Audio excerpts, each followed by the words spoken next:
Blockchain Mastery Podcast. My name is Titilaya Oyiso. And as always, we're trying to unpack something new. Today, we're doing what we can to unpack this term Web3 and its benefits.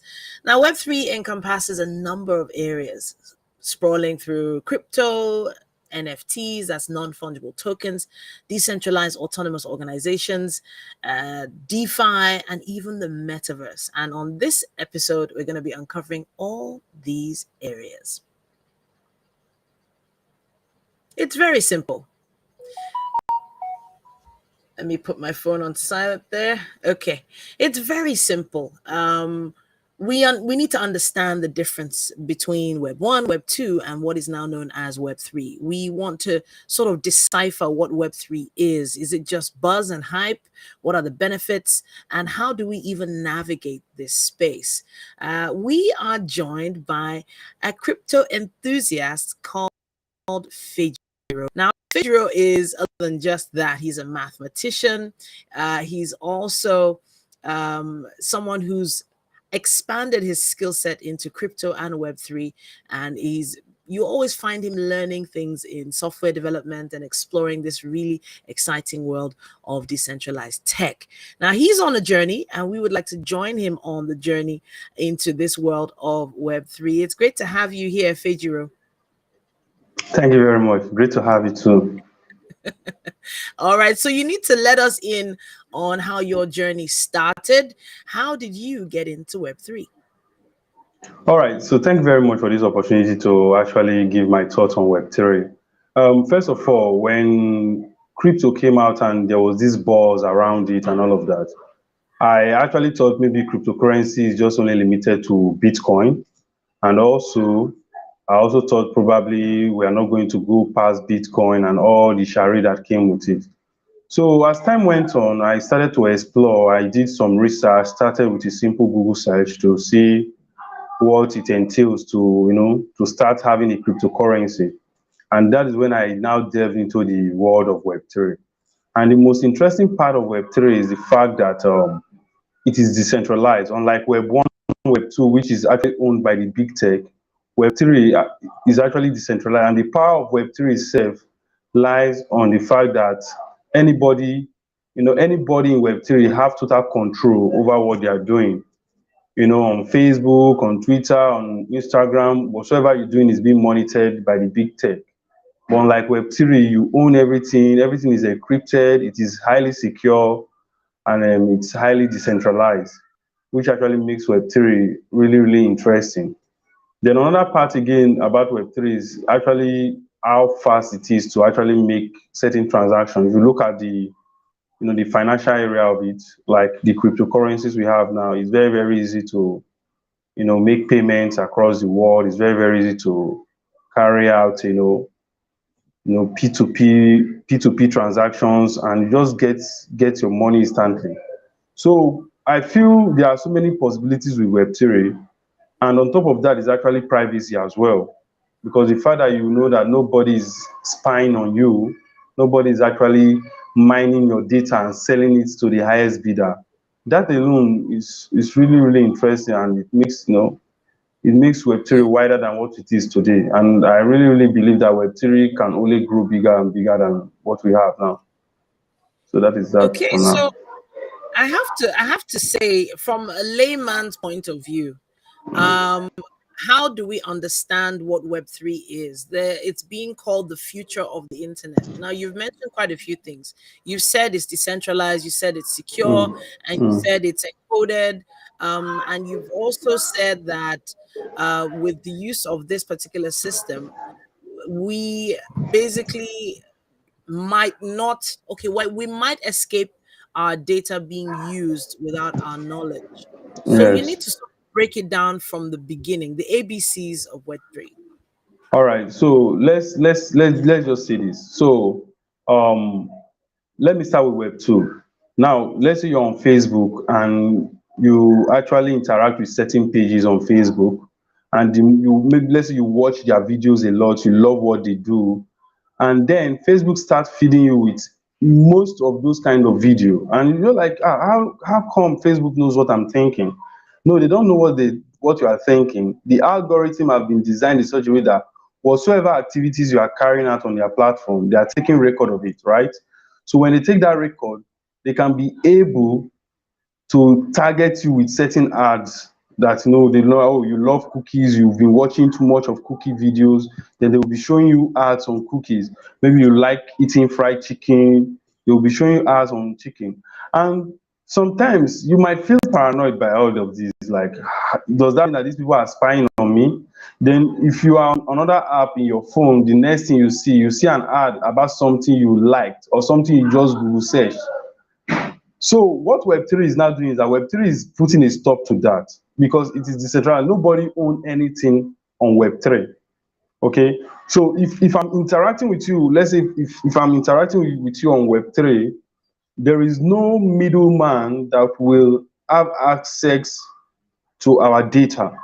So it's just between me and you. It's highly encrypted. I know a lot of times when we go to WhatsApp always say our messages are highly encrypted, but we all know that it's not as safe as that.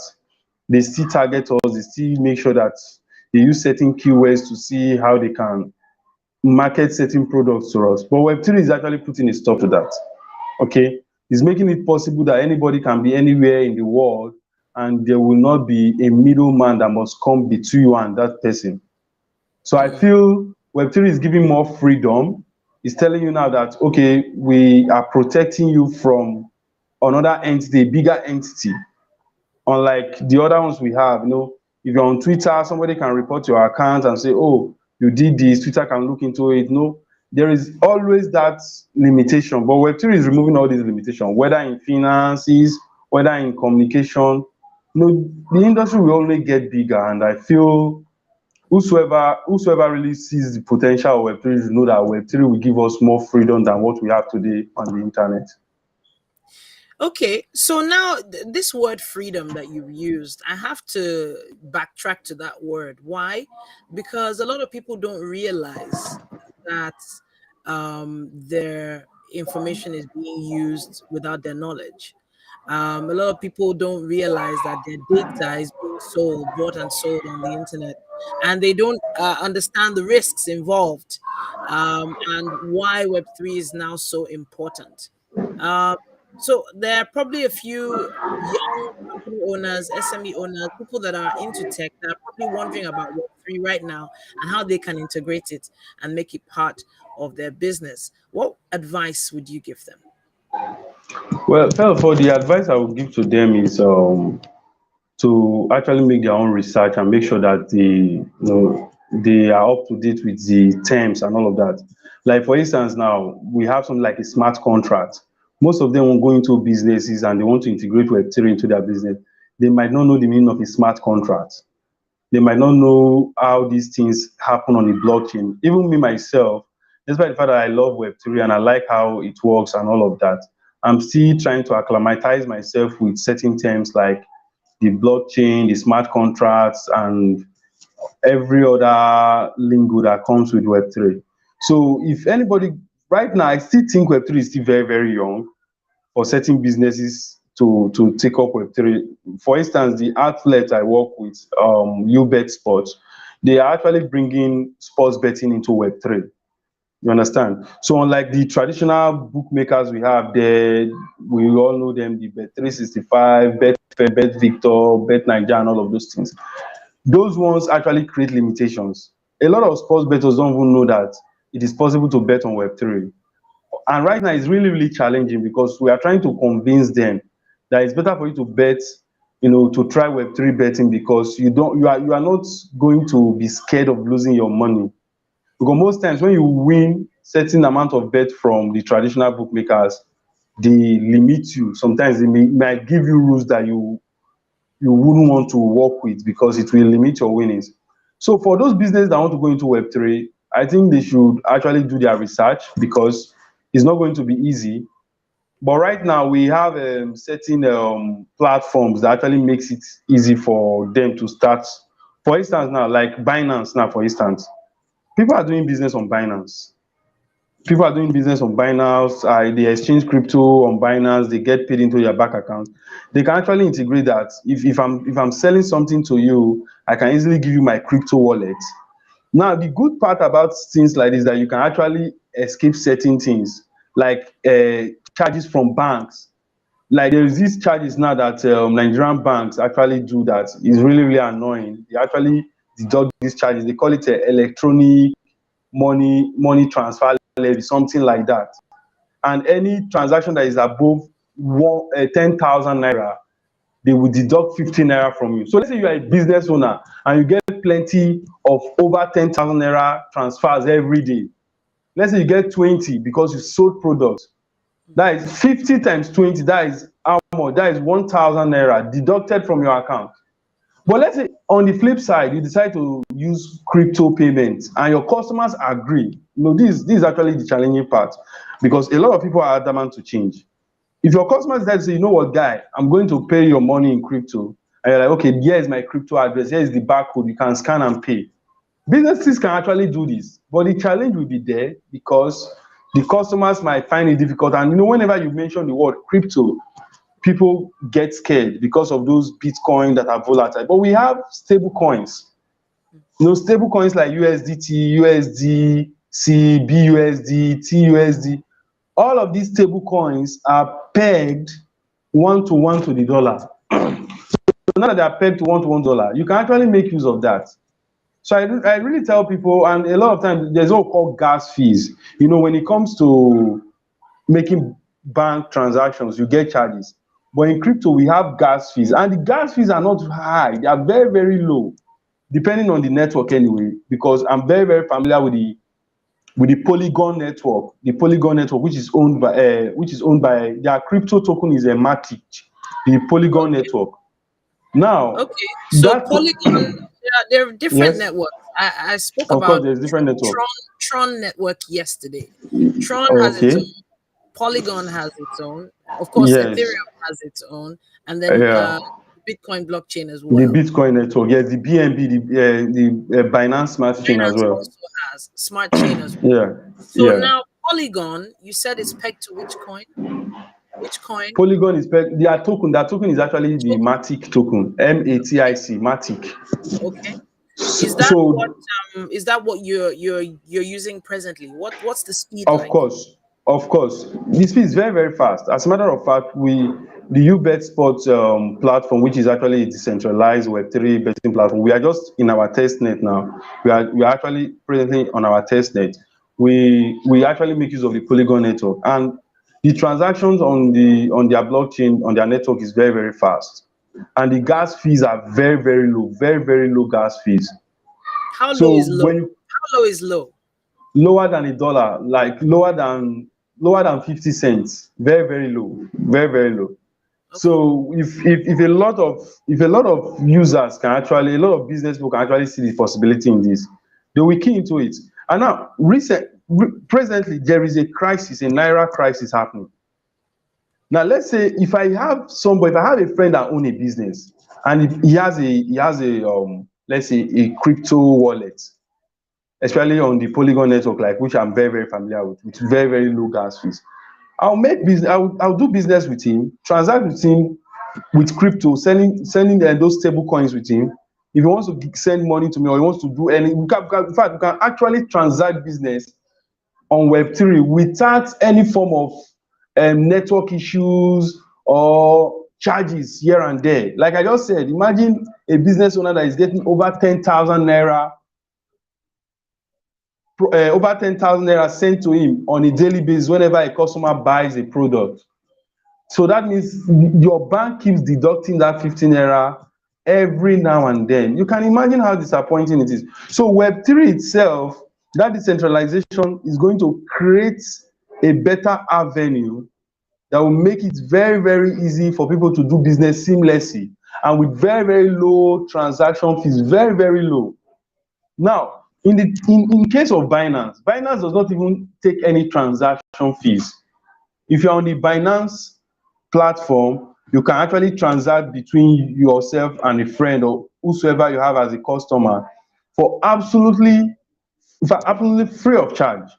So if people can actually take this initiative and say, oh, Web3 is something, we can actually make this thing work, they come together, it will be a great leap in our, in our finances, in our economy, because we are going to cut down all these losses that we get from network failures, from deductions. Look, at the end of the day, let's be honest with ourselves, all these deductions, we don't see what they do with the money.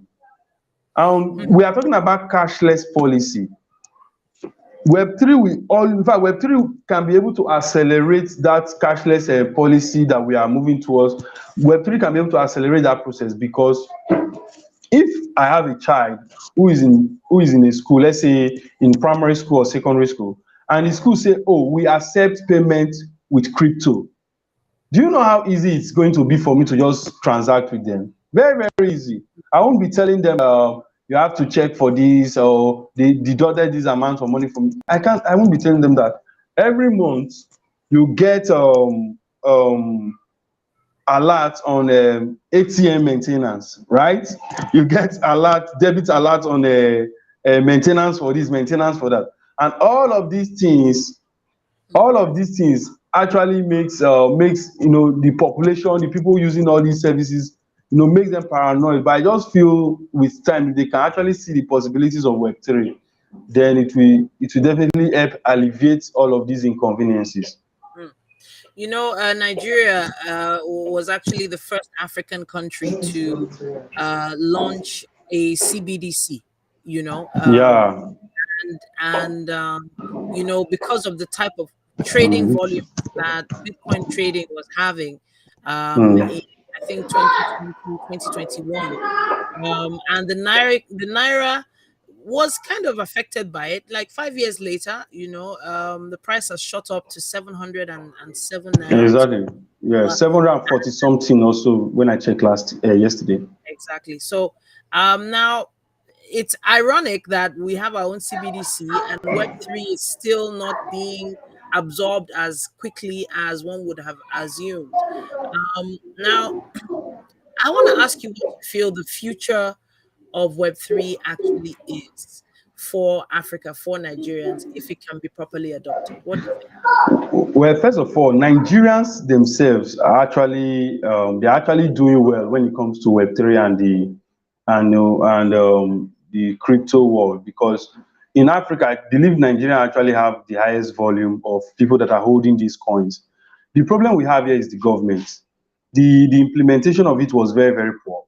I remember there was a protest, the NSAS protest, in which the CBN actually made a policy. I'm not really too clear, I'm not really too sure of it, but I know that they actually banned crypto. Somehow, banks are not allowed to transact or do anything that concerns cryptocurrencies, because they believe most of those protesters were getting money via crypto donations and all of those things.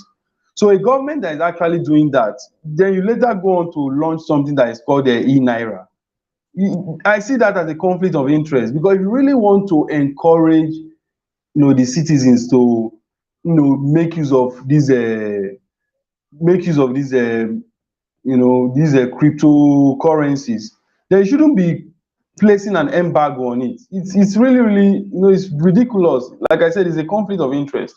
So right now, I feel the fastest way the government can actually make this thing happen is to actually come out and tell people that, see, we want to embrace crypto. We are going to allow our banks to carry out crypto transactions. You can make payment to your crypto wallet from your bank app.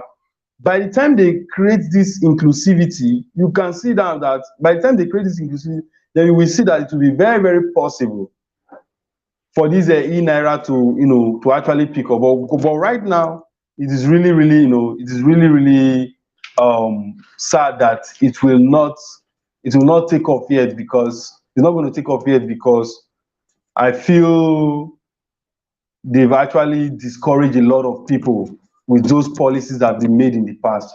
Unless they will come out now and overturn, whatsoever policies they've made.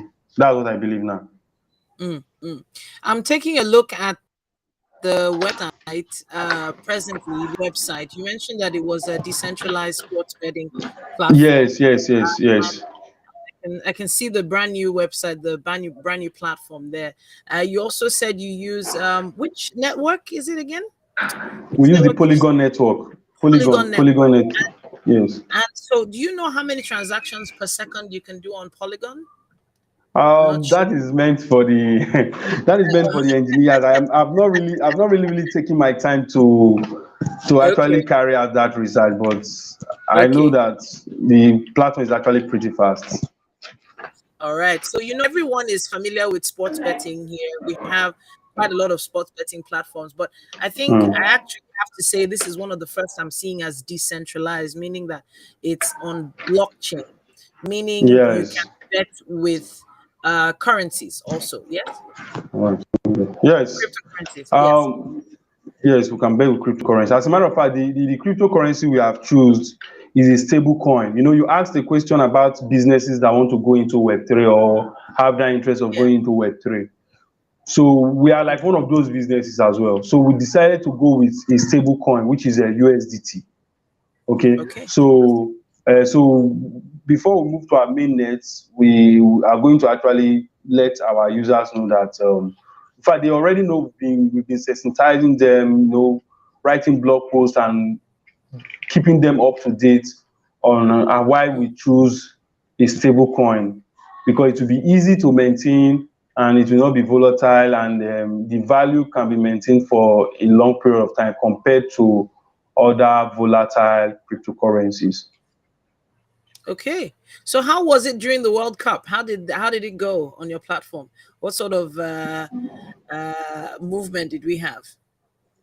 Well, during the World Cup, we did a World Cup betting tournament, and one of the things we did is because we are trying to test the platform. We want to actually get real users to use it, try it out, Mm. and give us their feedback. And because of the World Cup, we actually realized that we had to make so many changes, because right now we're only doing it from the bettors side. It's actually two sides. One is the liquidity providers, and the other one is the bettors, the ones that want to bet. So it's Mm. either you want to be a liquidity provider or you want to bet. You understand? So, but right now we've not moved into being a liquidity provider, which is a little bit more complicated. But we are just Okay. operating it from the bettors' perspective. Mm. So it was a success. The betting tournament was a success. We gave them a fictional token on a test net. We used the mobile test net, which is on the Polygon test net as well. So they were able to use those fictional token, to bet on the matches during the World Cup, and we created a leaderboard where we can rank the users so that we can be able to, Fantastic. reward them with real money. We actually reward them with real money, and we paid everything with cryptocurrency, with a stable coin USDT. Beautiful. Okay. Yes. So it's just basically the same way or even better than, some betting sites, but this time you're getting paid with the Polygon network, which means you get paid in seconds. And you Yeah, don't you have to get paid worry very fast. Yeah. about bank charges. You don't have to worry about bank charges. Exactly. Those transaction fees that most of these centralized sports book actually charge their users, we won't be charging any of that. Mm. So So that's So I have to ask now, if for instance my wallet is connected to UBet, I've given UBet a wallet address. Is there a smart contract which deducts directly from my wallet if, for instance, I lose a bet? Or okay, okay, go on. you get my point? Yeah, Or yeah, go is on, it go that on. I have to pay first to place the bet ahead of time? How is it? Is it based on what is in my wallet that I can bet, or Well, I have to open a okay. special wallet with you guys? No, first of all, we actually make use of MetaMask. You know MetaMask, the Yes. decentralized crypto wallet. Yes. Now, Mhm. we make use of MetaMask. We have two types of login. Like as for me, when I was testing out the platform, I used MetaMask. Now, when you sign up with email, automatically a wallet address is generated, which is actually just like it's unique to you, is your wallet address. Now it's just like in traditional sports betting, you have to place your bet, right? The same Sure. thing with you bet. You have to place the bet, you have to stake. When you stake, You can see the amount, you can stake any amount you want to stake. You know, in Okay. crypto, you can transfer any amount, you can transact and transfer any amount you want to transact. I can send 0.001 USDT to you. Yeah. That's one of the fun thing here. So you have to place your bet. When you place your bet, definitely it will be on your bet slip that these are your active bets. Okay. And the withdrawal is very, very easy. It's very, very easy. When you want to withdraw, you just go there and just, click on withdraw. And recently we worked on a feature that allows users to just withdraw. If you place multiple bets, you can withdraw all the money at once. So we kind of like just make it in such a way that we are giving the users 100%, freedom over what they want to do. So if you Fantastic. if you decide to place a very, very small bet, it's your Mm. call. If you want to make it big, it's your call. So there are other wallets like MetaMask, such as Trust Wallet and Token Pocket. Have you integrated your platform with any of the others, or is it just restricted to MetaMask? No, right now we did a user survey after the betting tournament, and a lot of our users actually suggested that they would prefer Trust Wallet. Okay. They would prefer Trust Wallet. So right now the dev team, they are seriously working on it. So Okay. before we move to mainnet, Trust Mm. Wallet will be integrated into the platform. Okay, fantastic.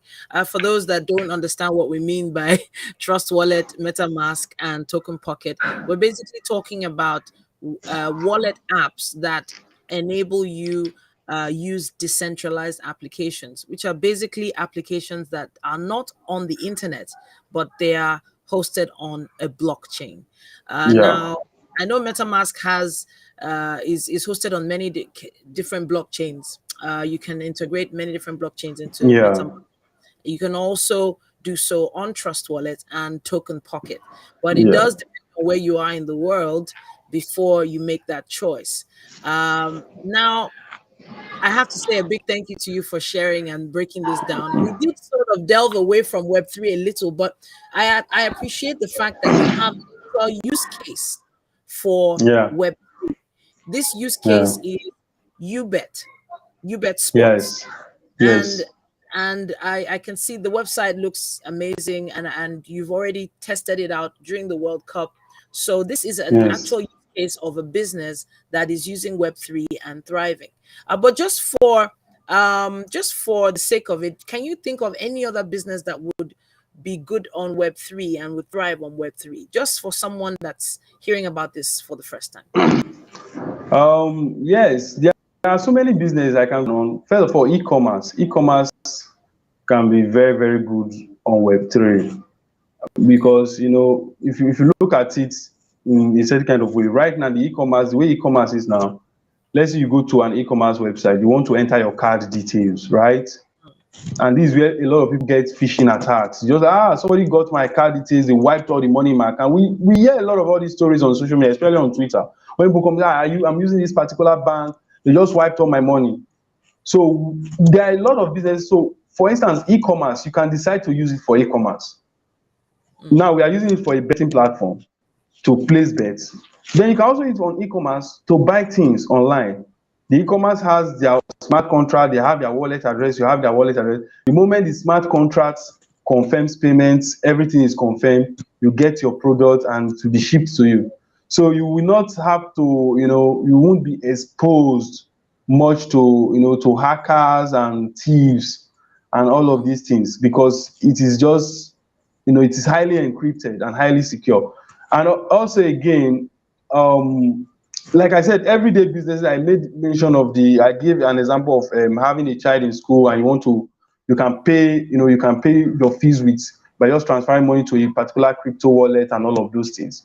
So I believe so many businesses out there can be able to integrate Web3, and also it can be very, very successful. If you know how fun it's going to be if I walk into a restaurant and I want to eat, and on the wall they have their barcode and the name of Yeah. the network is Polygon Network USDT. And okay, you Mm. want to order a plate of food. A plate of food is like 199. I'll just scan, do whatever I want to. It will be very easy for them to confirm it. You don't know Mm. how awkward it is to go to a restaurant and you want to, after eating, you can't even make payments seamlessly. They will tell you there's no network, your bank this, they will clean the card, they will do a lot of things just to get payments. But with Web3, it's very, very easy. Even social network, if Web3 can actually have a very strong Web3 social network, it will be easy. You don't have to be afraid that if I'm sending you a message, somebody is actually spying on us and they want to mine our data and give it to somebody else. We don't need a name, we don't need a face, we just need our wallet, our wallet addresses, and we can communicate easily. So I All think right. Web3 is really, really promising, and it will grow more than this. All right. I have to say thank you once again to you, Fejiro. You're I welcome. You're welcome. Now, Fejiro is really great to have you. He's a crypto enthusiast. He's a mathematician. He's also a content writer for UBet Sports, and he's been helping us unpack this term Web3. He's been giving us a layman's view of what it could be used for and what it is being used for already. Thank you so much for joining us. When we call on you, make You're sure you welcome. respond No when we want problem. to No talk some problem. more. No problem. Next time I'll get a more quiet place and a better place. No, no, no, it's fine. It's fine. Thank you so All much. right. All All right. right. Take care. Interesting. I really I appreciate the fact that we have an actual use case for Web3, an actual functioning website, a functioning platform called UBet. Now, sports betting is big all over the world. The World Cup just rounded off, and there were so many bets placed. We probably would never know the exact amount of bets placed, but in the end, when it comes to the banking system here in Nigeria, yeah, you still have to go through that process of withdrawing to a bank account when you win, and of course, going through a bank account when you want to place a bet. And now imagine if that could happen in seconds. If you had connected your wallet address to a platform like UBet, just imagine that. In seconds, you could have placed your bet, and you could place a bet below $1, below, you could place a 0.0003 USDT or whatever it is that you want to use to place a bet. So, meaning that there's a lot more freedom if you want to make moves like that. And as Fejiro said, there are quite a lot of other platforms that could benefit from the use of Web3. For instance, if you are an e commerce site and you're worried about all those extra 50 nairas that a bank might have to take due to transaction fees, and you would like to invest that into something else, hey, a Web3 option might be for you. Now, in present times when technological advancements are at large, there's been a lot of buzz regarding Web3. Now, the technology can be described as an advanced iterated digital time horizon. It's helping to improve copyright protection and employment opportunities, resulting in a circular flow of income, especially for developing nations worldwide.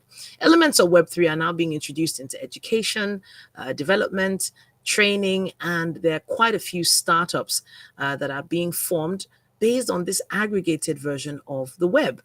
It's also creating a lot of job opportunities. So we did what we could to unpack the term Web3, but let's give you some news on what's happening in the Web3 community. Now, the Web3 community is responding to the Turkish Syrian earthquake tragedy. Now, a massive earthquake hit southern Turkey along the border of Syria on February 6th. And so far, the deaths of over 10,000 people have been recorded, and sadly the number is rising. Now, the quake had a magnitude of 7.8 on the Richter scale, and it's internationally recognized as a major earthquake.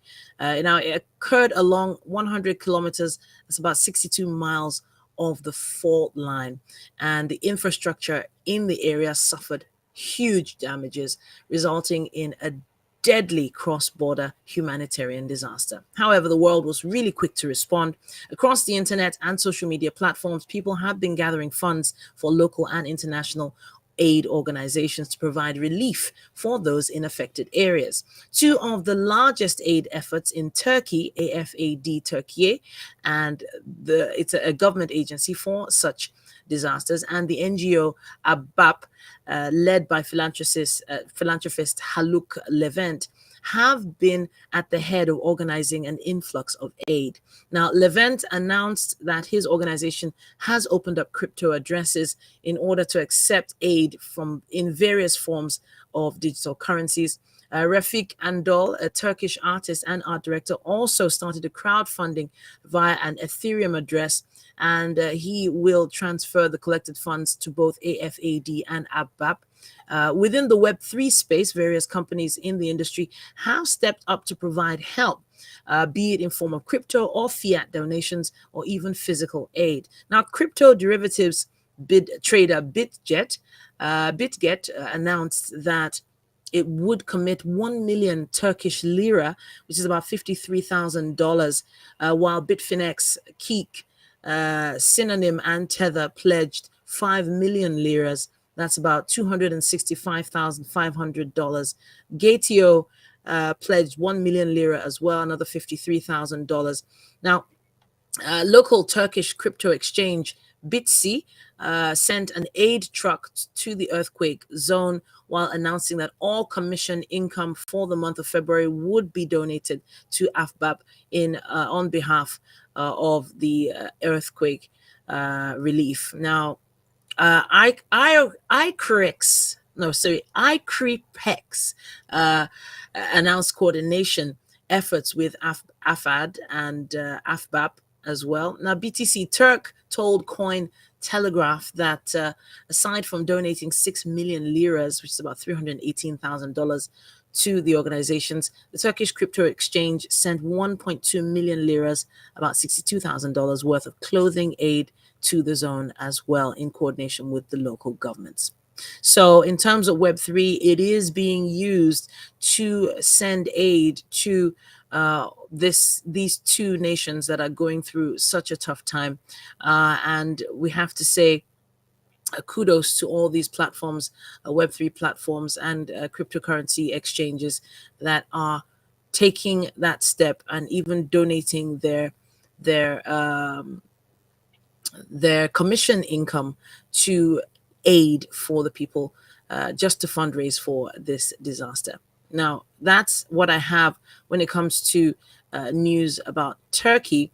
But there are some other things we can talk about with regards Web3 in terms of the news. Now, DeFi protocols unite to promote permissionless Web3 experiences. We talked a bit about that with our guest earlier on. Now, the damage caused by the fall of some major crypto ecosystems last year is on a path of steady recovery as good actors take proactive measures to rebuild trust among investors. Major players from the decentralized finance, that's DeFi ecosystem, came together to showcase the incentive behind operating trustless, interoperable, and permissionless platforms. For 24 hours from February 6th to 7th, over 30 DeFi protocols joined in an initiative to permissionlessly share tweets from other protocols, thus highlighting the permissionless and interoperable nature of Web3. Now, projects participating in this campaign include Yearn Finance, MakerDAO, SushiSwap, and Aave, among others. Now, DeFi has amassed mainstream acceptance with significant institutions making their entrance into the space, but it still has a shaky reputation due to its many exploits. Now, Mamoun Rashid, the chief marketing officer at MakerDAO, said that to realize the full potential of DeFi, there needs to be collaboration between the ideas and expertise in the space. The projects collaborating in the campaign define the spirit of DeFi as more collaborative as an ecosystem. And Jared Gray, the CEO of SushiSwap, said DeFi is being built to challenge the current status quo of the known financial frameworks, which is historically creating barriers and reducing economic freedom. Yeah, that word freedom comes up quite a bit when talking Web3.